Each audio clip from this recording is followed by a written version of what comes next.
Having some problems there. Having some technical difficulties. Oh, sunsetting. Hey guys, Teresa Joy reporting live for Jordan Sheridan Reports. I'm gonna stay like this the whole time to stay under that sunsetting.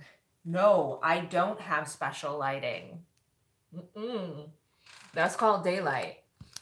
Really amazing, free of charge daylight.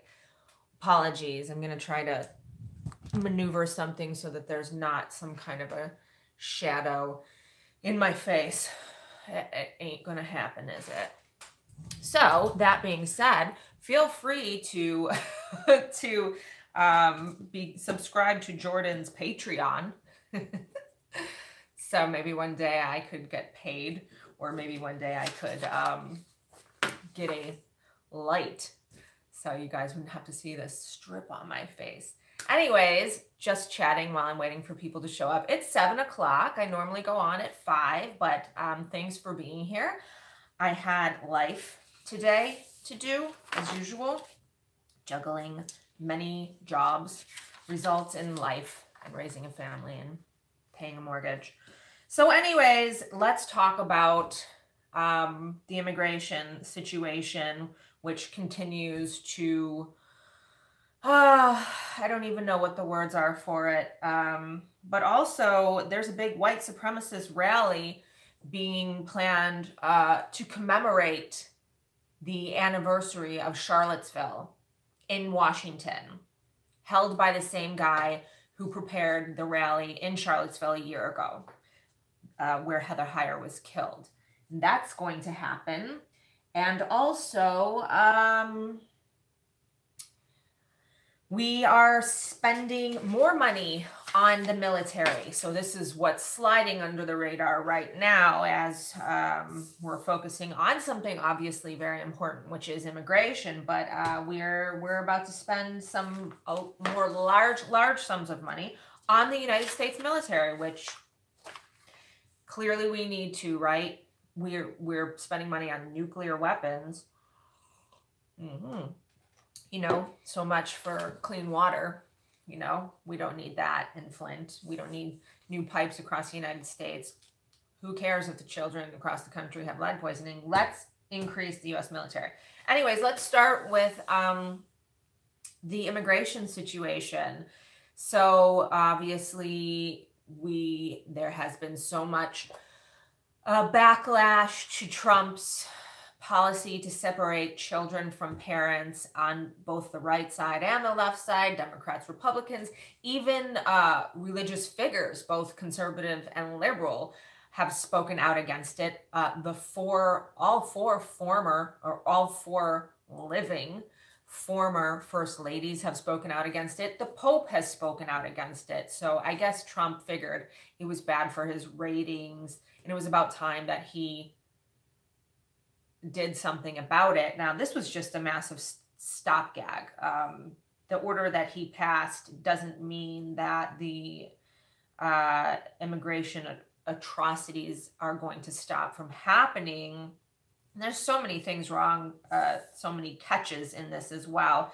So he ordered the end of the family separation policy on Wednesday. He signed an executive order to end that, and that had been going on for 6 weeks, the practice of separating children from parents. And just to recap that real quick, it's because of his zero tolerance policy, where now anyone who crosses a border illegally is being sentenced, and they have to go through a process of being tried as a criminal, in which case, because of that, they're having their children removed from them.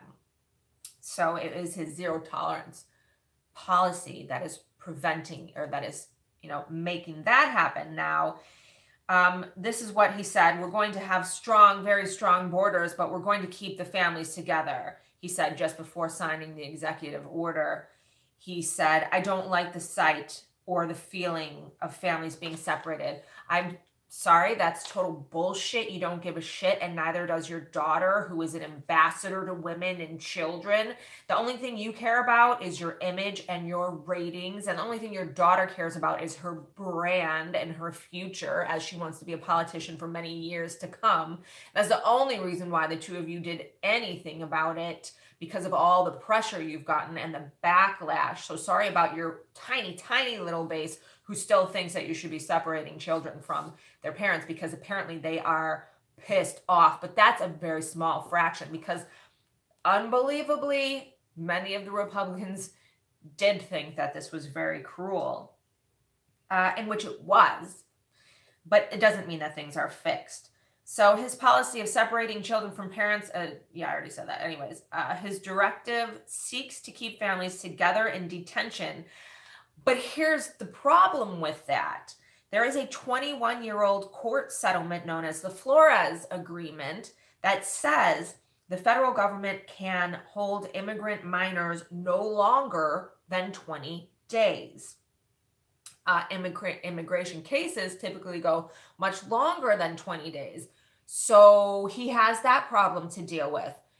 He didn't mention that yesterday when he signed the new, when he signed the papers in the Oval Office. He didn't mention that. Well, today it must have occurred to him sometime between then and now that, yes, the Flores Agreement would prevent this from actually working. So what did he do? Today, the administration asked the federal court of Los Angeles that oversees the Flores settlement essentially to overturn it, allowing the government to detain families. And here's the big part: allowing the government to detain families indefinitely. Okay? So he signs this paper. Now he says he wants to keep the families together. But the catch to that is he has to, the courts have to dismiss this Flores Agreement. And if they do, that means that these migrant families can be held by the U.S. government wherever they want them to be, detention centers, prisons, indefinitely. So we've traded something absolutely horrific for something absolutely horrific. But nobody really is paying attention to the fact that if this goes through and the federal court overturns the Flores Agreement, these families have no protection against being held indefinitely by the U.S. government. So again, when I was reporting about this 2 days ago, I talked about the industrial prison complex and private prisons and how much the private prisons have to profit from this because of the new facilities that have been set up, the detention centers to hold the children. The Geo Group owns a good portion of them. The Geo Group is a private prison company. And they're calling these detention centers non-for-profit, but as one of the whistleblowers who quit from one of these detention centers has been reporting, the CEO of the detention center made $1 million. So non-for-profit, my ass. And if the Geo Group owns them, there is a lot of profit being made from these detention centers. So now, as I just said, if the Flores Agreement is overturned by the court, these families can be held indefinitely, and the Geo Group's going to rake in the money, and the Geo Group, who contributes to the mostly Republican politicians, including Donald Trump, over 700,000 already this year, 1 million in 2016. They're going to continue to pay the politicians. And like I reported before, just for one of the new detention centers, it's costing taxpayers $44 million. So we're paying for these families to be held indefinitely in detention centers owned by private prisons, and the private prisons are paying the politicians, and the circle continues, and this is not a good thing. Yes, it is a good thing to reunite the families. Of course it is, but a different different policies have to be worked out regarding that, because it doesn't benefit them to be held indefinitely. So the administration officials called the order a stopgap measure and refused to say what they would do with the migrant children in 3 weeks should they fail to pass the legislation through Congress. So already they don't know what the shit they're doing, and they have absolutely no plans whatsoever. Trump just decides to say something and sign a paper, and everybody scurries to then make it happen and figure out legally how to make it work. Because they're saying at this point, so yeah, like if within the Flores agreement says they have 20 days, they have to release the children. Well, if within 20 days we don't have another legislation that gets passed through Congress, then we have no idea what we're going to do or where the children will go. But we said we would keep them with their parents. So what the hell is that? Great. Makes lots of sense. Let's just throw something up in the air and see where it lands. The administration also has no plans and cannot answer questions about what they're planning to do with the children that they already have in detention centers as far as reuniting them with their families. So the current children that are being held in detention centers, 25,000 right now, the administration just has no idea what they're going to do with them or how to reunite them with their families that they've separated them from recently. So hot mess 101. Now, here's something really, really scary. Yeah, love and peace to all. I'm all about it. So yeah, here's something very, very scary. In the background, as Trump's saying, we are going to reunite these children with their families, there's also something in the works with the Pentagon to house 20,000 children on military bases. This just came out. We're not talking 2,500. I didn't misspeak. 20,000 children. So, a notification to Congress is to be, says that the Pentagon needs to be prepared and to be preparing to have capacity to house 20,000 children. The military is getting involved with immigration, and which completely, so Trump's pulling this, I'm a hero, I deserve a Nobel Peace Prize, my daughter Ivanka tweeted about children today, Melania went down to see children and she wore a green shirt that says, I don't care. What did her shirt say? I'll talk about it later. Oh, we're love, peace, and Trump. Love, peace, and Trump. Meanwhile, Pentagon, get ready to house 20,000 people, but I'm not going to say that in my press conference. So the Pentagon, the Department of Health and Human Services, they are preparing to house 20,000 children on military bases. There are 4 military bases that they are serving to house the children. James Mattis already said that he's ready to meet any request from the HHS on this issue. 20 defense attorneys have been earmarked to go over to the Justice Department and handle immigration cases. So in the background of all this love, peace, and Trump and Ivanka, we have the friggin' military getting involved. Military police, military bases being readied for children. But he didn't talk about that in his press conference, did he? And so, yes, let's talk about saving face. We didn't hear a word from Ivanka, and it's okay. This could borderline into somewhat gossip. It's not gossip. It's infuriating, and it is the Trump administration, and it is why we fight every day to make sure that we fight the Democratic Party not to put forth any more corporate Democrats to run for politicians, so we can actually vote with confidence for the Democrats, so we don't have people voting for, the Green Party and then Trump coming up again and winning. But no one wants to vote for the Democrats who screwed over Bernie. No one wants that shit either. This is why I'm talking about Ivanka, but the bigger picture is it's you and I and fighting corruption, fighting to make sure that the Democrats put forth great candidates so we can stop this madness from happening. So Ivanka did nothing. Mrs. Ambassador for Women and Children said nothing up until this point, until we're realizing this week how bad the backlash is. She's starting to feel the effects with her label and her brand. So she finally, I don't know, decides to talk to Daddy. Daddy signs the papers yesterday. Today's the first day she tweeted about it.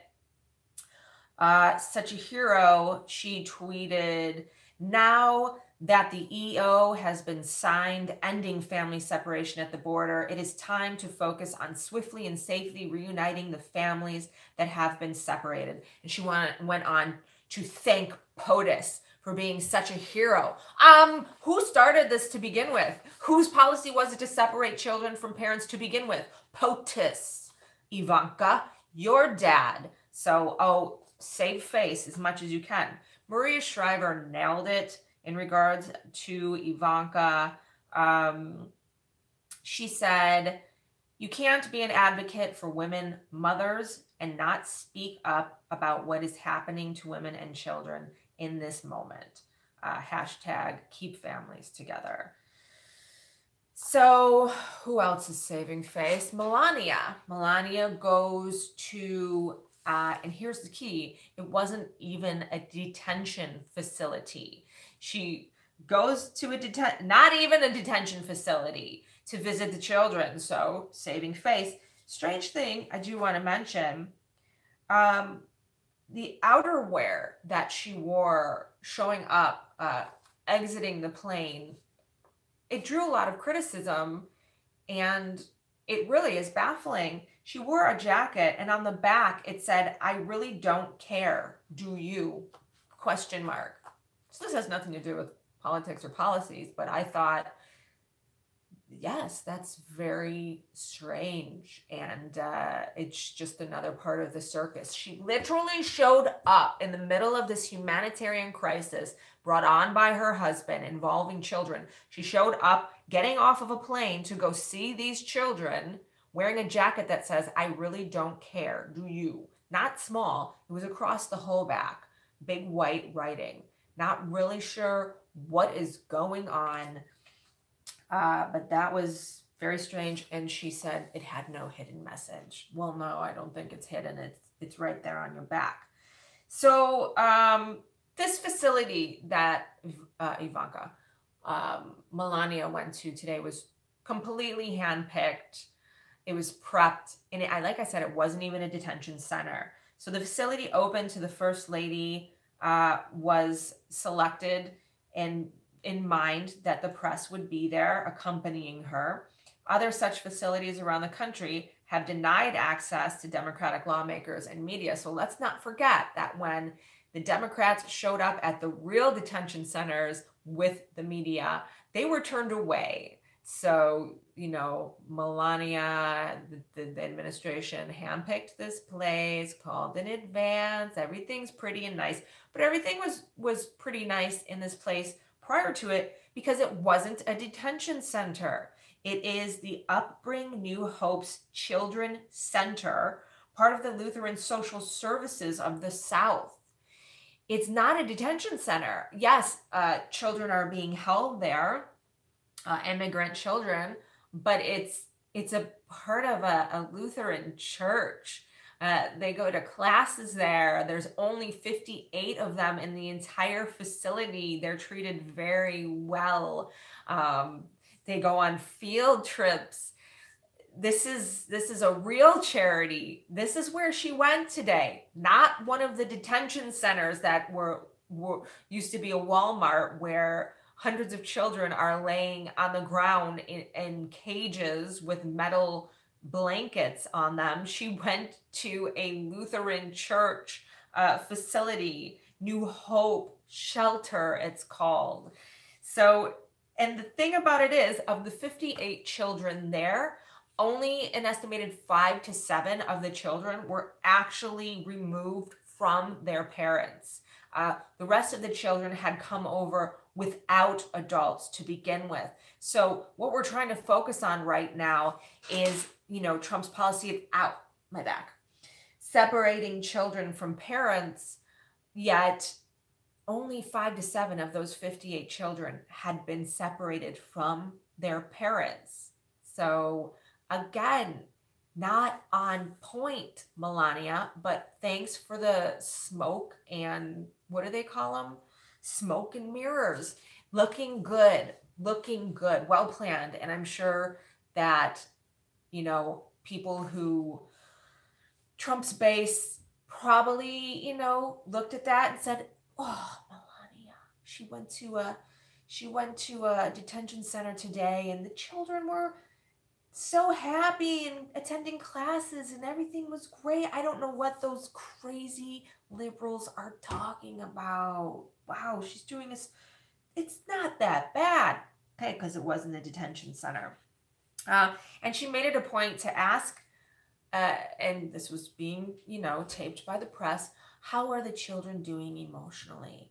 Go to a real detention center where the children are in cages, bawling their heads off because they're being separated even from their siblings, and ask them how they're doing emotionally, Melania. I really don't care, do you? Nice try, but I'm sure you fooled many. I wanted to talk real quick about, again, the hypocrisy that religious hypocrisy is one of the most frustrating things for me because people, blows my mind. People will go to church and say prayers and give money to the church and say that they're Republicans because they don't believe in abortion and because Trump is Christian. And then they'll turn a blind eye to all the civilians that are dying in American air raids in Syria. And they'll turn a blind eye to any kind of human rights issues, that come up because of their Republican president. And so are they turning a blind eye to, what? I haven't spoken to any Republicans or Trump supporters about the issue of children being separated from parents, but I can guarantee that they justify it. And I really enjoyed finding out that the Pope had come out and spoken out against human rights violations and immigration and refugees. So how are you? It's just selective, right? I'm going to believe in this part of religion, but I'm not going to believe in this. Well, I'm a Christian. I don't believe in abortion, but the Pope just said that we're supposed to love and support and be caring and take care of and accept immigrants. I'm just going to listen to Trump on this one. So Pope Francis urged political leaders on Monday to defend migrants, saying their safety should take precedence over national security concerns and that they should not be subject to collective deportations. Right there, he straight out said that the safety of migrants should take precedence over national security concerns. That was a very strong and straight message to Trump. He said solidarity must be concretely expressed at every stage of the migratory experience, from departure through journey to arrival and return. Broader options for migrants and refugees to enter destination countries safely and legally. Human rights and dignity of all migrants has to be respected regardless of their legal status. The principle of the centrality of the human person obliges us to always prioritize personal safety over national security. That is what that is what the Pope said. So Christians, who support Trump, do you support what he's doing in regards to separating parents from children, in regards to building a wall and keeping people out who are traveling here from countries where their daughters are being raped, their wives are being raped, their children are being abducted and being forced to be a part of the drug dealing, I can't think of the proper word, industry? Do you support that? Do you support that these families are crossing the border? Be real. You know they're families. They're not all bad hombres. They're not all drug dealers. Statistics have shown that the majority of people crossing the border in the past 2 years have been families. Families, young women, mothers, children. Do you want that wall so that they can't make it here to safety? Do you support what the Pope has just said? Or do you support Trump? And let me tell you what Trump said. And you tell me, as a Christian Republican, whose word are you going to value? The Pope or Trump's? So this is what Trump said. If you're weak, you're pathetically weak. Your country is going to be overrun with people. By scoffing that some equate his being strong to having no heart, he added, I'd rather be strong.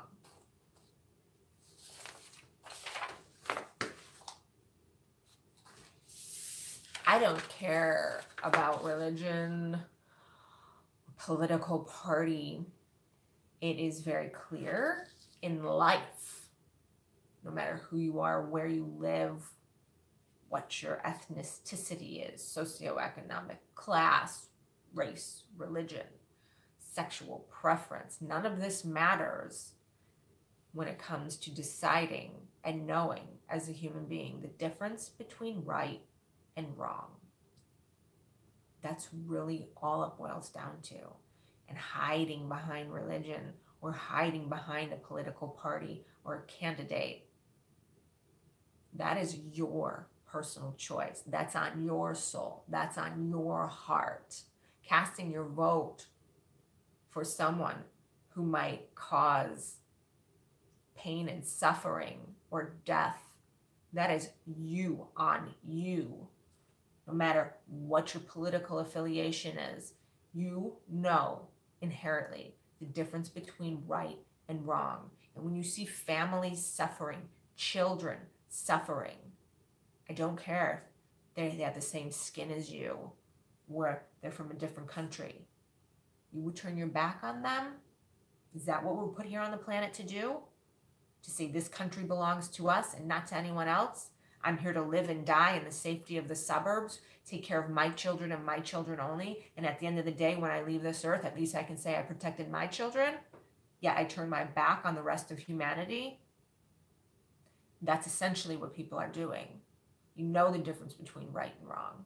And you are a part of suffering if you support a politician who causes suffering to people. If you support policies that cause suffering to people. If you speak words that support the suffering of other people. You could be talking in your living room. You can be talking to the person at Wegmans, whatever your supermarket is. If you're speaking against other people, if your view on immigration policies is that those people should stay there in that country and potentially die and suffer with their children, that's serious. And that's you as a human being being cruel. So, talking about cruelty, this, it's hard. I know, like, I agree with so many people when they say, like, we don't want to draw attention to white supremacist rallies. You know, don't draw attention to them. That's what they want. I definitely agree. And the past few rallies that they've had a very small turnout. They're looking for national attention. And I don't want to give it to them, but I do want to talk about this story. White supremacist rally marking the Charlottesville anniversary is set to be held next to the White House on the anniversary of Charlottesville. Less than a year after deadly clashes at a white supremacist rally in Charlottesville, the main organizer has gained federal approval for another demonstration at 1 year to the day after Charlottesville, across the street from the White House. So the National Park Service announced Wednesday, and it had approved they call it a white civil rights rally for Lafayette Square on August 11th through 12th.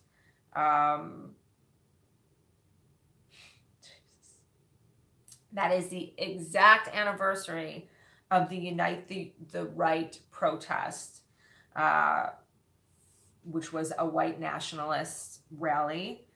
Jason Kessler, who was behind the Charlottesville rally, is the one who set up this rally. He estimates that 400 people will attend and said the purpose is to protest civil rights abuses in Charlottesville against the white supremacists.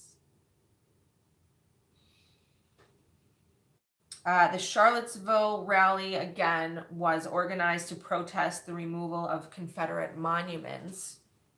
And it was one of the largest U.S. gatherings of neo-Nazis, white supremacists, and other extremist groups that has been in the United States for more than a decade. Clashes broke out between hundreds of anti-racism activists and far-right protesters, many who were carrying shields, weapons, and Nazi and Confederate battle flags, and chanting very racist things. Videos showed that some Charlottesville police did absolutely nothing about it. And as we know, 32-year-old Heather Hyatt was killed when she was hit by a car by Alex Fields Jr., who was a 20-year-old self-described Nazi from Ohio, who now faces charges. He was actually arrested and charged with second-degree murder. So Jason Kessler, the man who set up the protest in Charlottesville, the man who has set up this protest to be held in Washington, this is what he wrote about Heather Hyatt after she died. This is what he tweeted.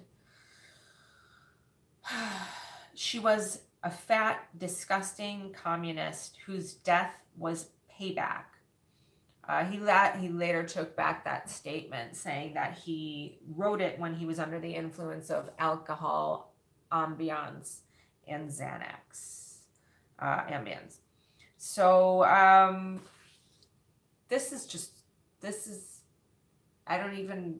feel like this should be illegal because the first rally caused violence and death, but I get it, freedom of speech.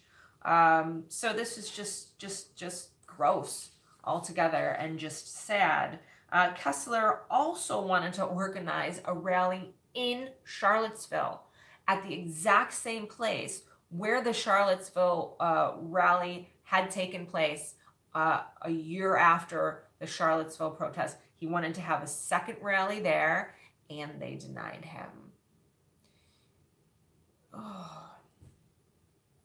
So he is suing the city for denying him of having that protest there in Charlottesville. He is suing the city for denying him the permit request, and he says it violates his First Amendment right of free speech and peaceful assembly.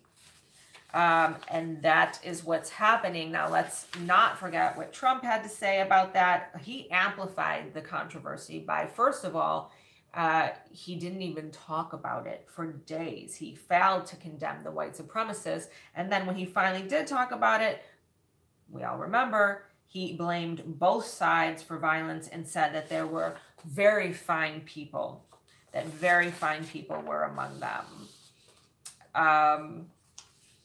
So I don't know What do you think? Do you feel like we should show up?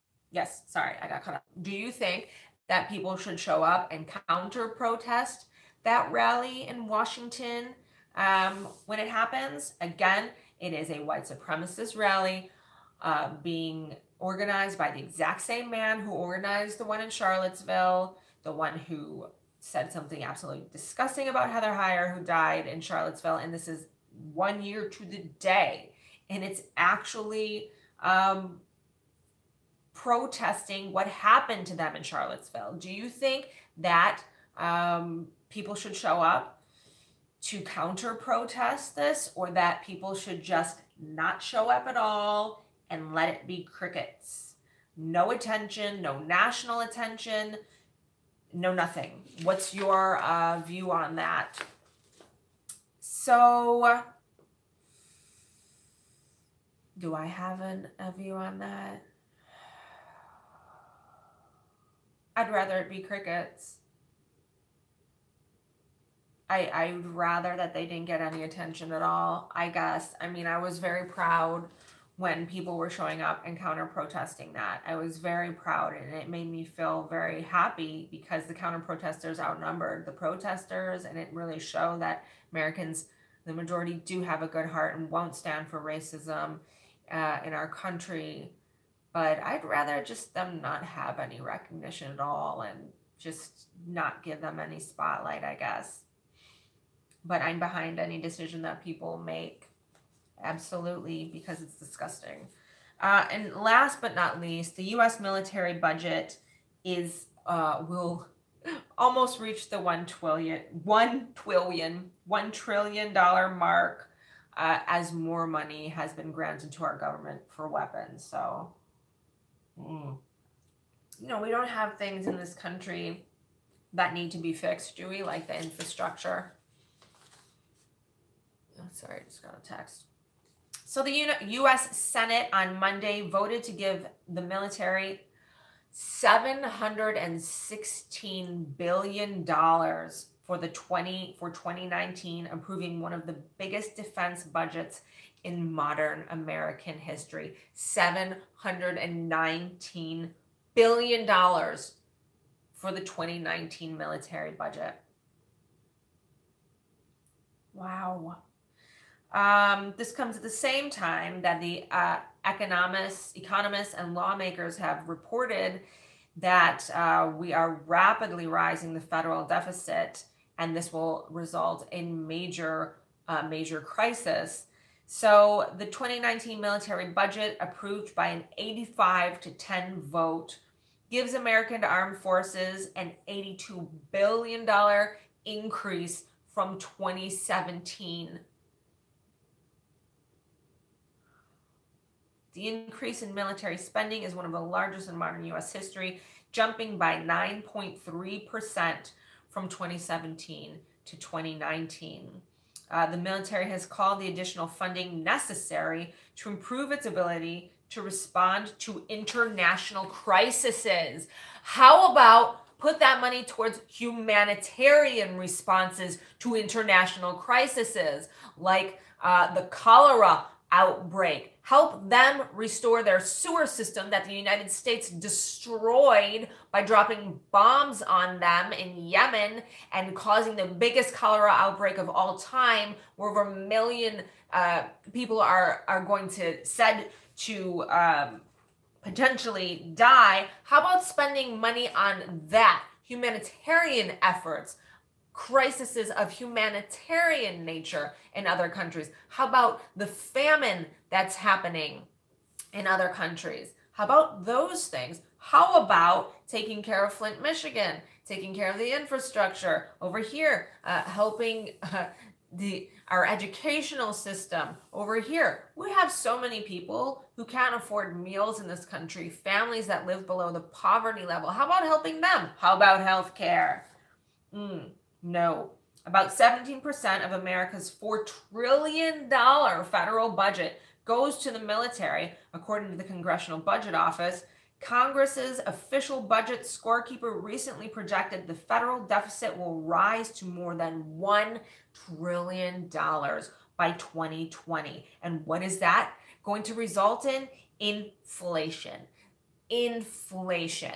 That is going to come back onto the citizens of the country. While Trump and his administration and all the other asshat warmongers, they're not going to be affected. That inflation is going to affect us, middle class, lower class, working class, hardworking civilians who don't want war. It will affect us. The military base budget, not including a contingency fund for overseas operations, will be the biggest in recent American history since at least the 1970s, according to multiple military budget experts. Mark Goldwine, senior vice president of the Committee for Responsible Federal Budget, a nonpartisan think tank, said earlier this year, both parties came together and decided on a massive expansion of defense spending and to not pay for it. We'll be near $1 trillion in deficit next year, and the fact we're spending so much on defense means we have less resources for everything else and makes our debt more out of control than ever. I'd like to point out that he said earlier this year, both parties came together and decided on a massive expansion for defense spending. So yes, both parties. And that's why we have to vote for progressive Democrats who do not take money from donors, and in turn, they will not be war hawks. America has invested billions in new investments in nuclear weapons research, new nuclear warheads, updated aircraft carriers, and ballistic submarines whose practical applications most say is hard to imagine in modern war. Why in God's green earth are we spending millions of dollars on submarines? Is that just because Trump played with them in his bathtub when he was a kid and he thinks it's cool to have submarines? What the shit? That's like coal. It's not even funny. This is real. This is taxpayers' dollars. This is people not having the essentials to live in this country alone. This is us not investing in solar and geothermal and wind and renewable energies. And this is us just continuing to push fossil fuels. And this is people continuing to get sick from coal runoff and from fracking. And this is the United States being one of the sickest countries on the planet, yet the richest. That's what this is, because we're putting our money, our federal budget, we're going to be $1 trillion in deficit, but it's not going to go to help people survive or be healthy in this country, or the people who get Meals on Wheels, elderly people who get Meals on Wheels, and I speak to them all the time. They say they would be happy and it would be an extraordinary day if they received a piece of fresh fruit in their Meals on Wheels. It's the people who get food stamps, and Trump was trying to save money, so he cut back by saying they can no longer get fresh produce or meat. Everything that they get has to be like in cans or in boxes. That's how he tried to save money, by cutting food stamps and Meals on Wheels. And this is about the 20,000 elderly people in Indiana who just got served papers saying that when July 1st comes, they're going to have to find a different place to live because they no longer will have insurance that covers them to live at their old age home, where they are also being treated medically to survive. But we had to cut corners. We had to make sure that we saved money so those people get screwed or die, and now we get submarines. So, anyways,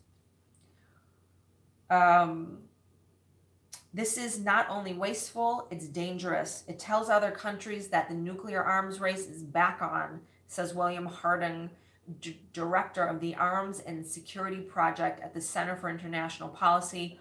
All this money is being spent in service of the idea that we can go anywhere and fight any battle, and the recent history shows that that doesn't make a lot of sense, and it doesn't make us any safer. And let's not forget the study that came out last year about the Pentagon, and maybe most people don't even know about the study that came out last year about the Pentagon because people at that time were too busy talking about Hillary and Russia. So the Pentagon is bloated with administration waste and contracts. In 2016, an internal report found that the military buried evidence of, I'm sorry, did I say 2014? 2016. A report came out that the military had buried evidence of $125 billion of bureaucratic waste, and that America already spends far more on the military than other countries. $124 billion was unaccounted for in the Pentagon. Like $125 billion they could not account for where they had spent it, where it had gone in the Pentagon. $125 billion. But everybody's too busy talking about Stormy Daniels and Russia and Trump's crazy tweets. $125 billion. Do you know what that can do for the people of this country? Do you know how many people could have better lives? Their lives, their existence on this planet. America spends more on the military than the next 11 countries in line. Pouring billions into military limits America's ability to spend on healthcare and education.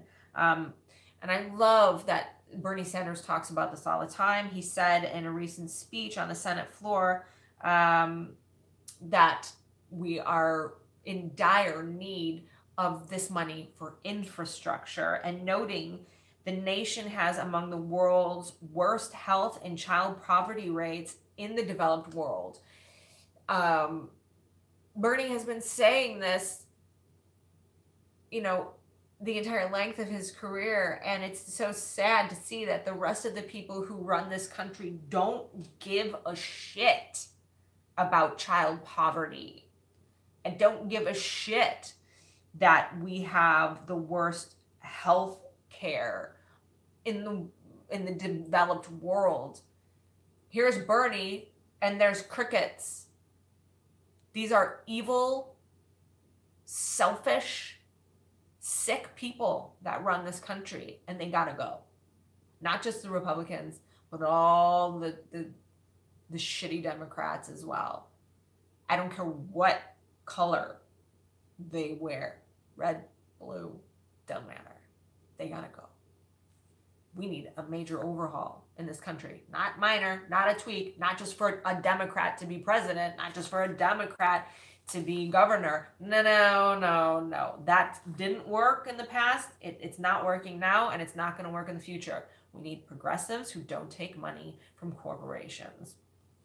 The military budget elicited a little dissent in the Senate. These are the people who voted against this. Rand Paul, Mike Lee, Bernie Sanders voted against the measures, and those were the Republicans. The Democrats, or Bernie's not a Republican, but the Democrats that voted against it, Kristen Gillibrand, Kamala Harris, Jeff Merkley, Elizabeth Warren, Senator Cory Booker, and like I said, Bernie Sanders. Those were the people who voted against this, but they lost, and now Senate on Monday voted to give the military $716 billion for the 219 year, approving the biggest defense budget in modern American history, where we should be putting our money into fixing the planet, into creating a better world for the citizens of the planet. It's not hard. We have some key key problems, right? Environment, right? Global warming, environmental toxins, like the toxins in the air, the toxins in the water, the toxins in your food. You want to get real nitpicky about it? You want to live a real healthy life? The toxins in your home. I mean, I believe, and I believe that there should be regulations on the toxins that are put into fabrics, into couches, into carpets. It's been shown that off-gassing from your paint on your walls and your carpets on your ground causes so many problems, from birth defects to ADHD, depression, and cancer. And we're just talking about chemicals in your house, household cleaners. How about regulating all those? These are the kind of things that we should be passing policies on, that we should be putting money into, because we wouldn't have to worry so much about healthcare and pharmaceuticals if we weren't so effing sick to begin with. And I don't give a shit if you drink green smoothies and green juice and freaking wheatgrass and take your B12 and eat organic. You're still going to run into environmental toxins that you can't avoid, and the chances of you getting cancer right now are so high. I have family members who have died of cancer. I have family members who have died of autoimmune diseases. It reaches and it touches every one of us, and it's not genetics. It's the shit it's about consumerism. How can we make a product last longer? How can we make it cheaper? Chemicals. I'm not getting off point here. This is the end of my report, so I'm getting into something that I'm passionate about. You want to put money into something? Don't friggin' put it into goddamn submarines and more research on friggin' nuclear bombs. Put it into research on how we can make products for people's homes and how we can create energy without killing people.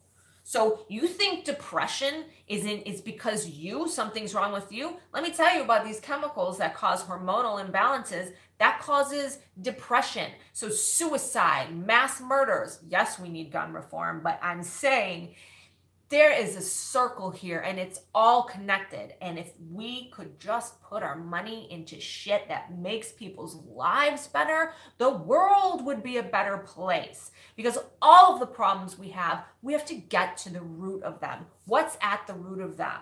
So health is at the root of all of our problems. Stress is at the root of all of our problems. Number one, if you're sick, you're going to be stressed. These chemicals, they make you stressed. How about working 2 jobs just to support your family? That makes you stressed.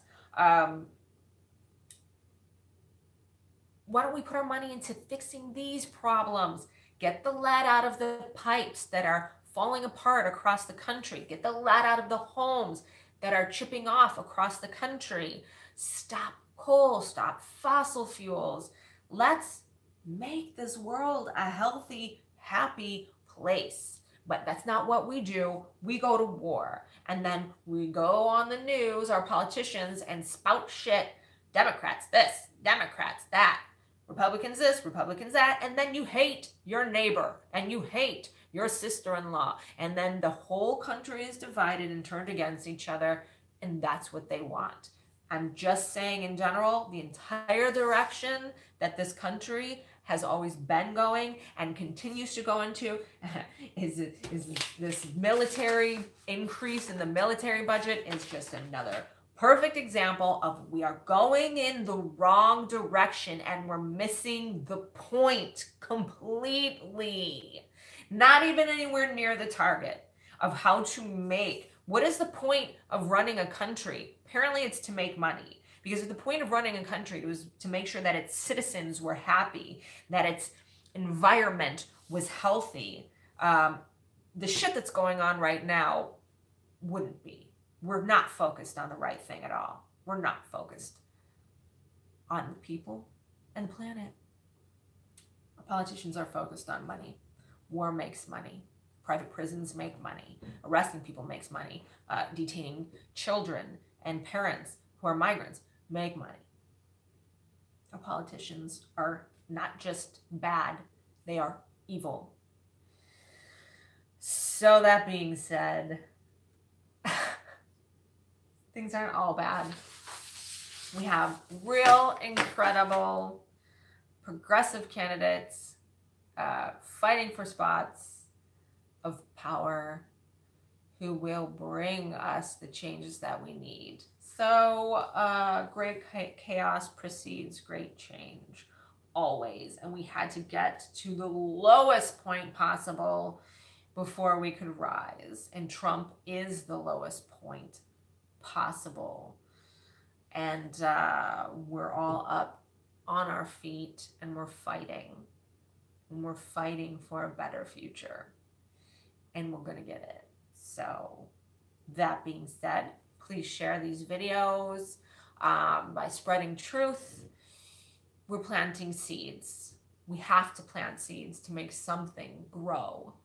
So please like and share, and thank you for joining me today.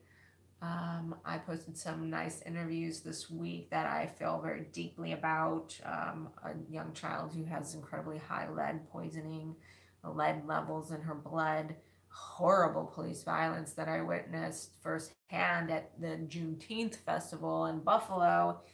I have a few more interviews with people and their real struggles and their real stories that I'll be posting soon. So thanks for joining me today, and have a great Thursday, and just keep fighting and try to stay positive though. And when I say keep fighting, I don't mean like spread hate.